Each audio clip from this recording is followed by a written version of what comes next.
Hello दोस्तों, स्वागत है आपके अपने YouTube channel target civil services में। आज है 12 सितंबर और आज के इस लेक्चर में हम दोस्तों 11 और 12 सितंबर से जितने भी करंट अफेयर्स के क्वेश्चन बनेंगे सारे क्वेश्चन को इस लेक्चर में हम डिस्कस करने वाले हैं। तो यह लेक्चर दोस्तों आपके एग्जाम पर्सपेक्टिव बहुत इंपॉर्टेंट होने वाला है, तो इसे ध्यान से देखिएगा। तो रोज की तरह दोस्तों जो क्वेश्चन पूछते हैं उसका आंसर सबसे पहले देखते हैं। आपसे क्वेश्चन पूछा गया था कि आईसीसी महिला क्रिकेटर ऑफ द ईयर 2021 कौन था। तो दोस्तों मैं आपको बता दूं कि जो आईसीसी महिला क्रिकेटर ऑफ द ईयर 2021 का पुरस्कार किसने जीता था, तो यह स्मृति मंधाना ने। करेक्ट आंसर है ऑप्शन थर्ड। याद रखना दोस्तों कि महिला क्रिकेटर ऑफ द ईयर 2021 कौन रही है, तो यह स्मृति मंधाना रही है। यहीं पे अगर दोस्तों हम बात करें कि ICC men's cricketer of the year कौन रहे थे, तो यह शाहीन अफरीदी जो कि पाकिस्तान के खिलाड़ी है। रिवीजन का पहला क्वेश्चन है कि तरलीकृत प्राकृतिक गैस पर केंद्रित दुनिया का सबसे बड़ा सम्मेलन गैसटेक मिलान 2022 कहां पर आयोजित हुआ है। इसका आयोजन किया है दोस्तों मिलान इटली में। करेक्ट आंसर है यहाँ पे ऑप्शन थर्ड। नेक्स्ट क्वेश्चन है दोस्तों कि डायमंड लीग 2022 का खिताब जीतने वाले पहले भारतीय एथलीट कौन बन गए हैं। यह बने दोस्तों नीरज चोपड़ा। करेक्ट आंसर है ऑप्शन टू। और साथ ही आपको याद रखना है नीरज चोपड़ा का जो संबंध है दोस्तों वह जेवलिन थ्रो से है। राइट आंसर है यहाँ पे ऑप्शन टू। नेक्स्ट क्वेश्चन दोस्तों कि भारतीय प्राकृतिक गैस वितरण कंपनी महानगर गैस लिमिटेड के नए अध्यक्ष कौन बने हैं। महेश विश्वनाथन अय्यर। यहाँ पे करेक्ट आंसर है दोस्तों ऑप्शन फोर। याद रखना कि महानगर गैस लिमिटेड के नए अध्यक्ष कौन बने हैं, तो यह महेश विश्वनाथन अय्यर बन गए हैं। नेक्स्ट क्वेश्चन है कि मिस अर्थ इंडिया 2022 का खिताब किसने जीता है। दोस्तों इस खिताब को जीता है वंशिका परमार ने। करेक्ट आंसर है यहाँ पे ऑप्शन वन। रिवीजन का लास्ट क्वेश्चन है कि किस देश की महारानी एलिजाबेथ द्वितीय का दोस्तों 96 वर्ष की आयु में निधन हो गया है।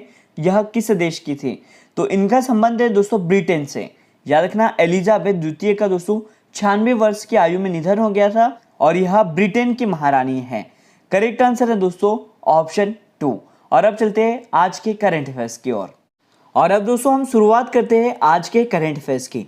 यदि दोस्तों आपने अभी तक लेक्चर को लाइक नहीं किया है तो लाइक जरूर कर दे, शेयर भी करें। अगर आप इस चैनल पे नए हो दोस्तों इसे सब्सक्राइब भी जरूर कर ले। क्वेश्चन है आपके लिए पहला कि हाल ही में किसे राष्ट्रीय विधिक सेवा प्राधिकरण का कार्यकारी अध्यक्ष नियुक्त किया गया है, तो यह नियुक्त किया दोस्तों जस्टिस DY चंद्रचूड़ को। करेक्ट आंसर है यहाँ पे ऑप्शन टू।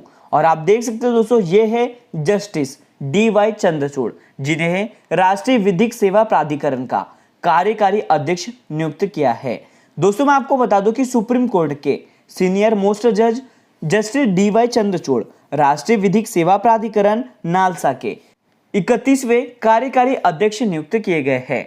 नालसा के कार्यकारी अध्यक्ष के रूप में दोस्तों जस्टिस चंद्रचूड़ का कार्यकाल जो है वह 9 नवंबर 2022 तक समाप्त हो जाएगा। जस्टिस चंद्रचूड़ दोस्तों 9 नवंबर को वर्तमान CJI जस्टिस उदय उमेश ललित के सेवानिवृत्ति होने पर भारत के 50वें मुख्य न्यायाधीश के रूप में शपथ लेने वाले हैं।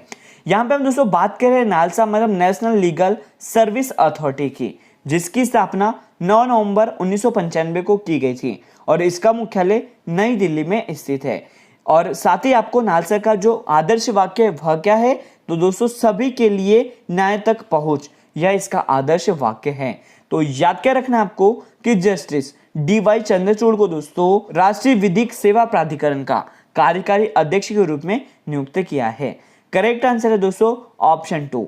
यहाँ पे ऑप्शन में दोस्तों जस्टिस उदय उमेश ललित जो कि भारत के 49वें मुख्य न्यायाधीश है। यहीं पे ऑप्शन में दोस्तों जस्टिस NV रमना जो कि भारत के 48वें मुख्य न्यायाधीश थे।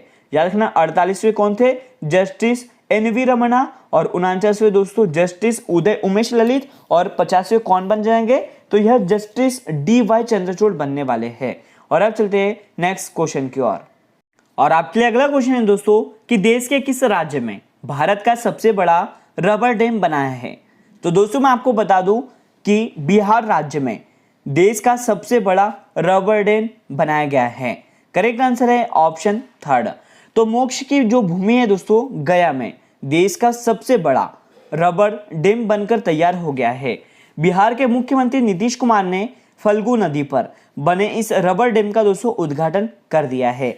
यहाँ पे हम दोस्तों ये जो रबर डैम है इसकी अगर बात करें तो यह 400 मीटर चौड़ा और 3 मीटर ऊंचा है और इसे लगभग 312 करोड़ की लागत से बनाया गया है। और साथ ही यहाँ पे याद रखना दोस्तों कि बिहार राज्य के जल संसाधन मंत्री कौन है, तो यह दोस्तों संजय झा है। तो याद रखना यहाँ पे कि बिहार राज्य में भारत का सबसे बड़ा रबर डैम बनकर दोस्तों तैयार किया गया है। यहाँ पे हम बात कर रहे हैं बिहार राज्य की, जिसकी राजधानी है पटना।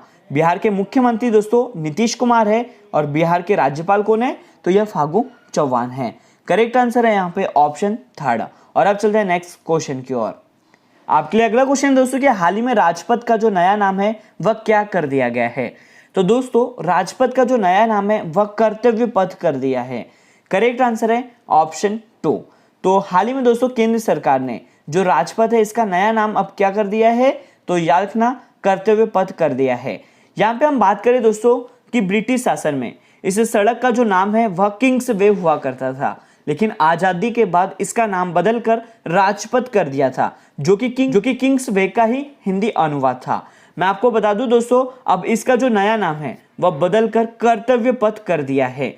इसका जो मार्ग है दोस्तों वह नेताजी सुभाष चंद्र बोस के स्टेच्यू से राष्ट्रपति भवन तक की जो सड़क है वह अब क्या कहलाएगी, कर्तव्य पथ कहलाएगी। करेक्ट आंसर है यहाँ पे ऑप्शन 2 कर्तव्य पथ। राजपथ का नया नाम दोस्तों कर्तव्य पथ कर दिया है। साथ ही याद रखना आपको इसका सबसे पहला जो नाम था वह किंग्स वे था और आजादी के बाद दोस्तों इसका जो नया नाम था वह किंग्स वे से बदलकर राजपथ कर दिया गया था और अब दोस्तों कर्तव्य पथ किया गया है। और अब चलते हैं नेक्स्ट क्वेश्चन की ओर। और आपके लिए अगला क्वेश्चन दोस्तों कि फुटबॉल टूर्नामेंट सुब्रोतो कप 2022 की मेजबानी कौन सा शहर कर रहा है। इसकी मेजबानी कर रहा है दोस्तों नई दिल्ली। करेक्ट आंसर है ऑप्शन 3। तो दोस्तों इस साल 25 राज्यों और केंद्र शासित प्रदेश का प्रतिनिधित्व करने वाले कुल 92 स्कूलों ने दोस्तों तीनों श्रेणी में क्वालिफाई किया है, जिसमें बांग्लादेश की एक टीम भी भाग ले रही है। इस टूर्नामेंट का नाम दोस्तों पहले भारतीय एयर चीफ रहे एयर मार्शल सुब्रोतो मुखर्जी के नाम पर रखा गया है। यह एक वार्षिक आयोजन है जिसकी शुरुआत 1960 में की गई थी और इस वर्ष दोस्तों कौन सा संस्करण आयोजित किया जा रहा है, तो 61वां संस्करण आयोजित किया जा रहा है। तो याद रखना दोस्तों फुटबॉल टूर्नामेंट सुब्रोतो कप 2022 की मेजबानी कौन सा शहर करने वाला है, तो यह नई दिल्ली करने वाला है। करेक्ट आंसर है दोस्तों ऑप्शन 3। और अब चलते हैं नेक्स्ट क्वेश्चन की ओर। और आज का लास्ट क्वेश्चन दोस्तों आपके लिए कि स्कूली बच्चों के लिए नई स्कूल स्वास्थ्य सेवा सेहत को किस राज्य की सरकार ने शुरू किया है। तो दोस्तों मैं आपको बता दूं कि स्कूली बच्चों के लिए जो नई स्कूल स्वास्थ्य योजना सेहत है इसे शुरू किया गया है हरियाणा राज्य की सरकार के द्वारा। करेक्ट आंसर है ऑप्शन। तो स्कूली बच्चों के स्वास्थ्य की जांच करने के लिए दोस्तों नई स्कूल स्वास्थ्य योजना सेहत को हरियाणा राज्य की सरकार ने शुरू किया है। इस योजना के अंतर्गत दोस्तों आगामी शैक्षणिक सत्र में साल में 2 बार 25 लाख स्कूली बच्चों के स्वास्थ्य की जांच की जाएगी। साथ ही जांच में एकत्रित किए गए डाटा को ई उपचार पोर्टल से जोड़ा भी जाएगा, जिससे कि दोस्तों किसी भी स्थान पर बच्चे का डिजिटल स्वास्थ्य रिकॉर्ड उपलब्ध होगा। तो याद रखना यहाँ पे आपको कि हरियाणा राज्य की सरकार ने स्कूली बच्चों के लिए नई स्कूल स्वास्थ्य योजना सेहत को शुरू किया है। यहाँ पे करेक्ट आंसर है दोस्तों ऑप्शन 2। और अब हम दोस्तों बात करते हैं आज के क्वेश्चन ऑफ द डे की, जिसका जो आपको कमेंट बॉक्स में देना है। आपके लिए क्वेश्चन है दोस्तों कि हाल ही में ई समाधान पोर्टल को किसके द्वारा लॉन्च किया गया है। इसका सही जवाब आपको कमेंट बॉक्स में देना है। साथ ही दोस्तों जो भी इसका करेक्ट ऑप्शन है उसके वर्तमान में निदेशक कौन है यह भी आपको बताना है। तो दोस्तों आज का जो लेक्चर है वो यहीं पर एंड होता है। अगर आपको हमारा लेक्चर आपको हमारी मेहनत अच्छी लगती हो इसे लाइक जरूर करें, शेयर करें। अगर आप इस चैनल पर नए हो तो इसे सब्सक्राइब भी जरूर कर ले। Thank you so much guys for watching this video. Bye bye, take care.